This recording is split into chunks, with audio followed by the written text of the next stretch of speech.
BRS హయాంలో varsity భూముల జోలికి వెళ్లలేదని ఎంపీ బద్దిరాజు రవిచంద్ర స్పష్టం చేశారు. ప్రజల ముందే భూవేలం నిర్వహించామన్నారు. గతంలో అత్యంత పారదర్శకంగా భూముల వేలం నిర్వహించామని ఎంపీ బద్దిరాజు రవిచంద్ర గుర్తు చేశారు.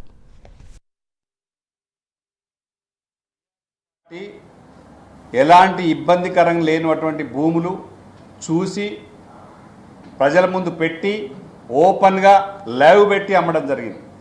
ఎప్పుడు కూడా యూనివర్సిటీ ల్యాండ్, ప్రభుత్వ స్టూడెంట్స్ చదువుకునే విశ్వవిద్యాలయాల ల్యాండ్లు ఎప్పుడు మేము గుంజుకునే ప్రయత్నం కానీ అమ్మే ప్రయత్నం కానీ చేయలేదు. మీరు కూడా అట్లాంటి ల్యాండ్స్ ఏమైనా ఉంటే చూసుకొని అయినా ఇబ్బంది ఉంటే చెప్పుకొని చేసుకోవాలి తప్ప ప్రజల ఆస్తి తీసుకొని అట్లా చేయడం తప్పు.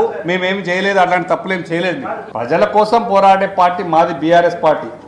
ప్రజల కోసం చేస్తుంటే మీరందరూ రియల్ ఎస్టేట్ను దాన్ని ఆపేశారు, కన్స్ట్రక్షన్ ఆపేశారు, ఎలాంటి వ్యాపారాలు జరగట్లేదు, రిజిస్ట్రేషన్లు జరగట్లేదు, రాష్ట్రం మొత్తం దివాలా తీసే విధంగా ఉంది.